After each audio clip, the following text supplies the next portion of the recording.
Hi, I'm Lizz Winstead. During my second divorce, I said to my lawyer, get me something big this time, like a TV show. I want him ruined. Ruined. I'm Brian Unger. I was Tom Brokaw's heir apparent. Of course, Brian Williams got the job, but I'm not bitter. Brian Williams, Brian Unger, yeah. Hey, can I help you guys? So I got my TV show. It's called O2Be. It's a show about women. Excuse me, it's a show about women? O to be glamorous, O to be wealthier, O to be... Sure, why not? It's work. I'm not bitter. Today on O2Be, we travel to Cape Canaveral, home to NASA, and the highest divorce rate in the nation. There's a consequence to space travel. What we're seeing a lot of in this community is a lot of second, third, and even fourth divorces. Is the space program destroying the American family? We put NASA in the hot seat. Plus, Liz's quest to conceive takes her to a fertility clinic beyond the boundaries of medicine. If you take a finger or two, put them in your vagina. Or common sense. Can this woman get Liz pregnant? And are you traveling abroad? Dr. Marianne Fitzgerald shows you how to avoid all that foreign stuff. It's all happening right here, right now on O2Be. O2Be. Thinner, richer, sexier, prettier. O2Be Anyone But Me. Now the hosts of O2Be, Brian Unger and Lizz Winstead. Good to see you, darling. Oh, it's a kind of a hippie outfit. Yes, it is. Thank you for noticing. Wow. Very in. Yeah. Hippie. It is. It's hippie chic.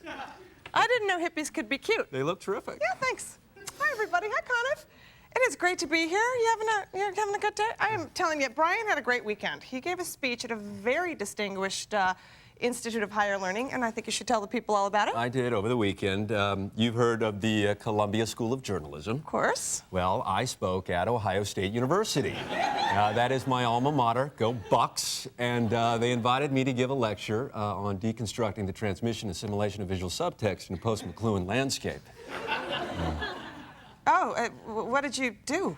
I sang a bunch of drinking songs, and they loved it. I mean, come on. Sounds fun. It was a blast, right? Yeah, I mean, there were some somber moments, too. On the subject of broadcast journalism, I spoke with great eloquence about the importance of words and the importance of reading those words on a teleprompter. Oh, I bet they found that inspirational. You know, the kids today are the hope of our future. Or am I thinking of the internet? I can't remember. I don't know. Yeah. The most important point I made is that our modern world presents unique challenges and that it's up to the new generation to avoid those challenges. And I told them, and I couldn't emphasize this enough, that if they want to coast on charm and good looks, the time to start is now. Absolutely. I think that is so true. I mean, if you don't tell them about personal responsibility and good grooming, who will? And weren't you also supposed to speak something about ethics in journalism? Well, I didn't want to waste their time on urban myths. Right. You know. Right, that makes Ethics. sense. That makes sense. Well, that sounds like a great weekend. Conniff, how was your weekend? What'd you do? Yeah. I know what you did this weekend. Don't even answer it. Coming home on the red eye, I turned to page 6, and there's Mr. Fabulous poolside with enough young Hollywood meat to program the WB for years. Conniff, I can't believe it. Once again, you have one of your fabulous soirees, and we're reading about it in the paper. Never invited. What? Well, you know, this party was just for people from my AA meeting. Oh, really? Then how come in the Post there's a picture of you drinking vodka from a straw wedged between Nick Nolte's breasts? And according to Cindy Adams, you were arrested for DUI by the Southampton police. Look, like I told you, if you were in my AA meeting, I would have invited you. Don't get mad at me just because you won't deal with your issues. ever. Hey, Conniff, here's the issue you should be worried about, the issue of daily variety with the headline, Conniff fired. God, you know, is this good for the show? I don't know. Let's get to our first story. What do you have? Yeah, let's get to it. Yeah. We've all heard the tragic stories. A naive girl goes into a marriage full of beautiful dreams, only to wake up one morning next to a lying, cheating astronaut. Well, at least that's what's happening 22% of the time in Cape Canaveral, Florida, home to NASA and the divorce capital of America. Well, I think it's really sick. I think it's sad. Paula Miller is one of the statistics who says when you mix astronauts, hot chicks, and money, the result? A cheater's paradise. You make a lot of money. You have egos galore. You have plastic fantastic. What are we talking about here? Ba-boom. Are NASA groupies in Cape Canaveral luring spacemen into a universe of infidelity? A woman looks at a guy's bank account and thinks that he has a lot of money because he's flashing his platinum card around in the bar, you know, and I'm a rocket scientist. I work out at the Space Center. Right away, dollar signs go off in their heads, you know. Real rocket scientists. Or men who think they're rocket scientists. Ouch! Space hurts. And divorce attorney Tony Hernandez III feels the pain. There's a consequence to space travel. What we're seeing a lot of in this community is a lot of second, third, and even fourth divorces. Ford. Right? Is divorce good business in Cape Canaveral? Yes, unfortunately it is. We asked Mayor Pro Tem Buzz Petsos what the hell is going on here. Doesn't anyone stay married in this hole? Buzz is not laughing about all this bad love. Buzz, is there something in the water here? Our water, although it isn't supplied by our city, comes from a neighbor city, and it's pretty good water, so no, it's not in the water. No, it's getting this bird to fly that's causing lovebirds to cry. What happened to love? Oftentimes it's easier to get the rocket to go up. To get the other thing up. Exactly. Yeah. Oxygen is the first women's cable TV network to gain access to a NASA publicist, who we asked point blank, when did one small step for man become one giant step into the crapper for man and wife? The high rate of divorce, the high rate of separations, is that because of NASA? That'd be false. Is it fair to generalize and say that, well, that's a problem contributed to us by NASA? That would be totally incorrect. Is that because of NASA? It's just not the case. Stonewalled, shut out. NASA told us they were too busy to talk on a day they were launching the shuttle. Suspicious NASA was misleading us and steering us away from the truth. We pressed further until NASA finally gave us an answer to a question. How does Brian Unger get into space? With NASA, no. Not today. No basic cable celebrities, like, you know what I mean. No. I may not be lucky enough to go to space, but in Cape Canaveral, I may get lucky. If I walked into a bar here in Cape Canaveral, how likely would it be that I would meet one or maybe two divorcees, maybe both at the same time for one weekend? I'm sure it's as good as any other bar in any other city. And when in Cape Canaveral, remember, Don't marry anyone from out here. If you don't succeed, try, and perhaps try again.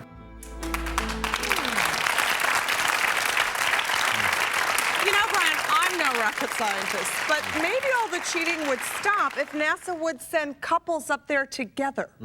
It would make things kind of tense, but then again, in space, no one can hear you scream at your spouse. We'll be right back. Good point.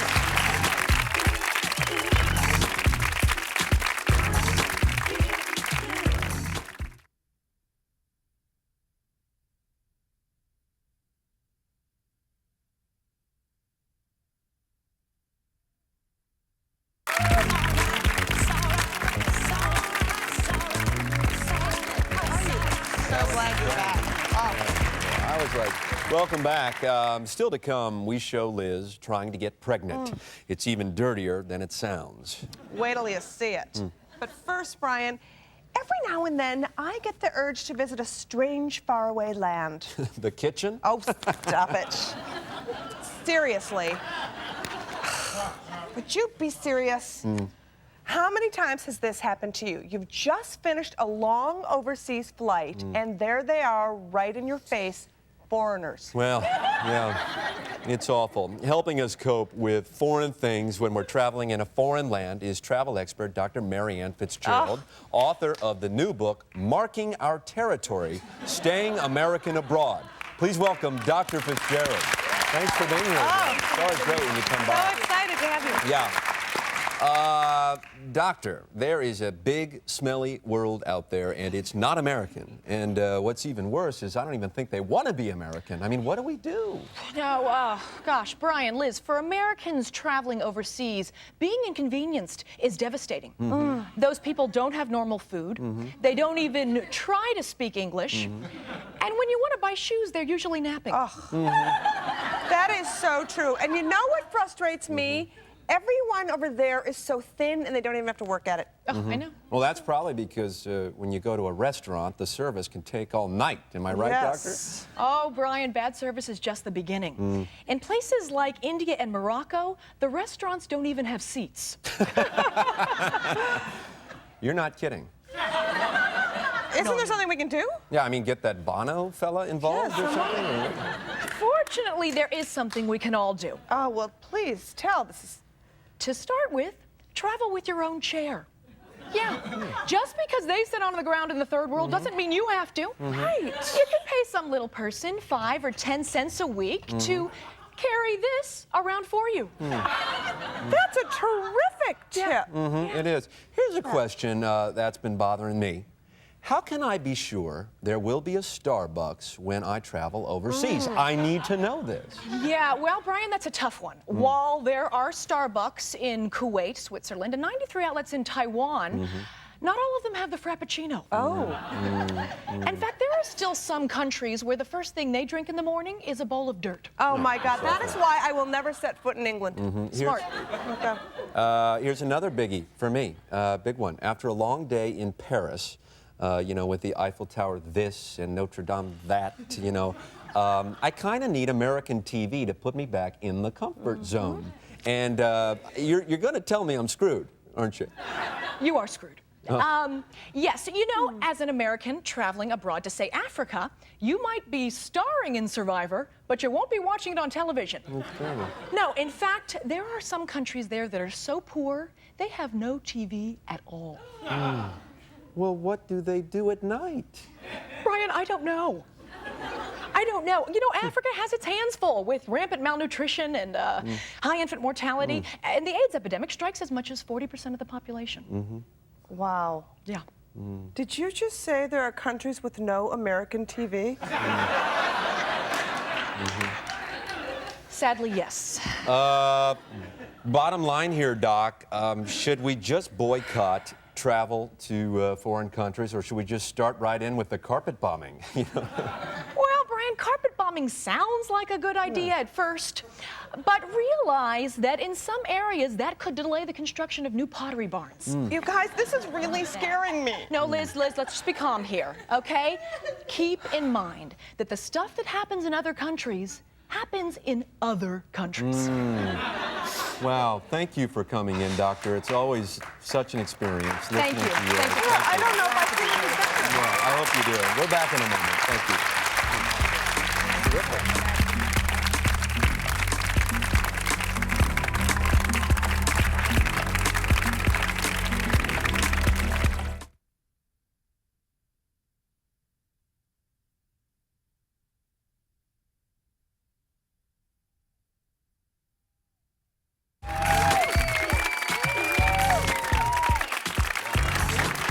We're back.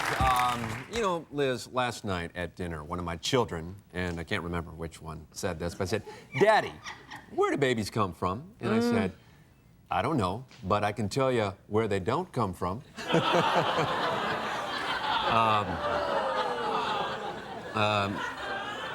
How is your struggle coming along? Well, it's very hard, as you know, and I don't appreciate that. We're miserable and desperate, and Brian, in fact, I was so desperate, I went to Woodstock, New York, to undergo a controversial fertility treatment. Woodstock, well known for its medicine, or just drugs. No, Brian, it's alternative medicine. I read about it in InStyle magazine. It was a very private, intimate weekend. So intimate that I brought a camera crew so I could share it with you. My journey led me to Woodstock, New York, home of fertility expert Susan Weed. For a fee somewhere between $45 and $65, she teaches you 5 steps on how to get pregnant. Step 1. There is no step 1. Step 0. Do nothing. I'm prescribing 2 hours of nothing. I'm doing nothing. Well, I'm doing something. It's very complicated. You have to be evolved to understand it. Step 2. Pray. Share. I have to give to so many other people. My job is very stressful. Been ovulating for 5 years, I think. Do you have a little sweet and low? And blame the husband. He is not a spiritual person at all. He's Jewish. He's not spiritual. Then so what? Right, so what? So what? Let's just manipulate him to get what you want, which is his sperm. Right. I don't think any man would object if you reached out, especially your husband. Right. Babied his testicles. And say, oh, you're making our baby. Oh, isn't that sweet? Step 3. Make a fertility potion and explore your dark, special place. So if you take a finger or 2, put them in your vagina. Most women's vagina is about as long as their mid finger, and you should be able to touch your cervix. All right? And just touch the cervix. There'll be some fluid there, some mucus there. Is it obvious touching, like when I... Yeah, you'll feel it. It feels like a nose. So I'll just, touch your nose. That's what your cervix feels like, just like that. Okay. Okay? Okay. And with that, she led me to the shaman's playground for the 4th and final step, the fertility ceremony.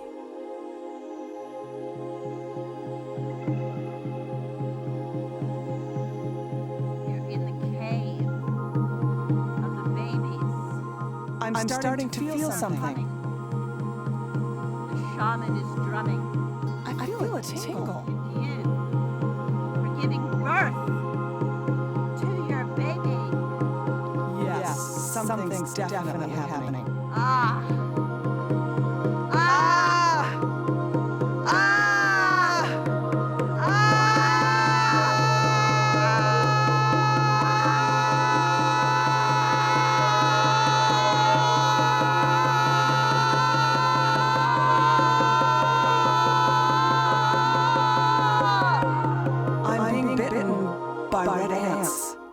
I can see why medical science tries to keep people like you a secret. We are sisters on a journey, singing now as one. We're a man.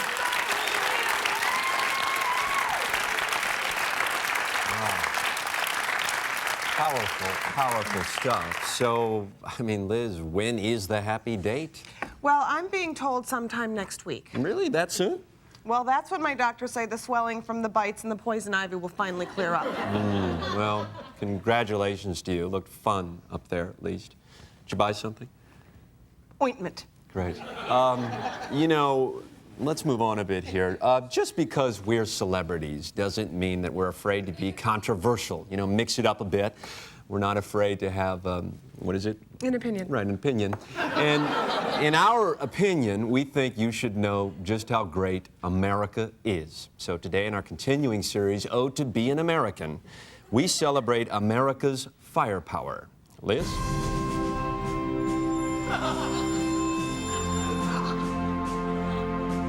We are the greatest nation on the planet because we give military aid to nearly every country on this planet.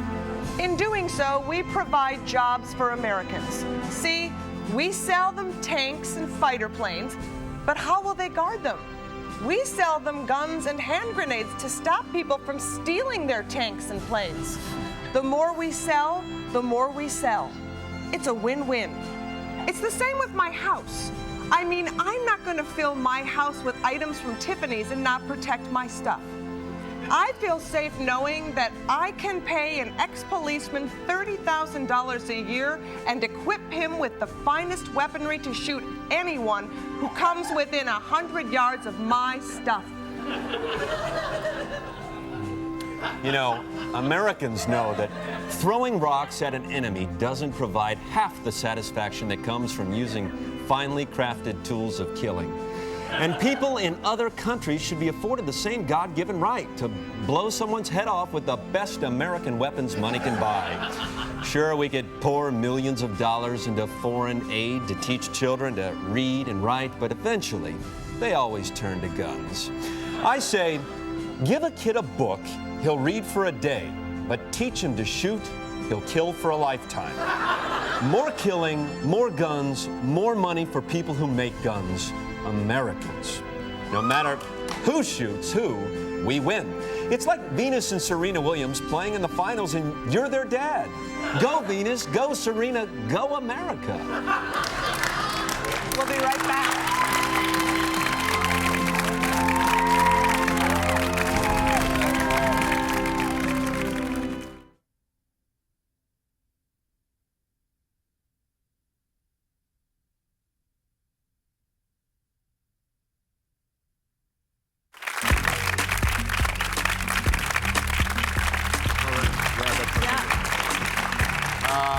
Sadly, that's all for today. Indeed. We'd love to thank Dr. Mary Ann Fitzgerald for stopping by. And be sure to join us next week when we give you tips on how the right flower arrangement can brighten up your panic room. For me, that's the bedroom. Well, remember, if you want to be somebody, Be somebody else.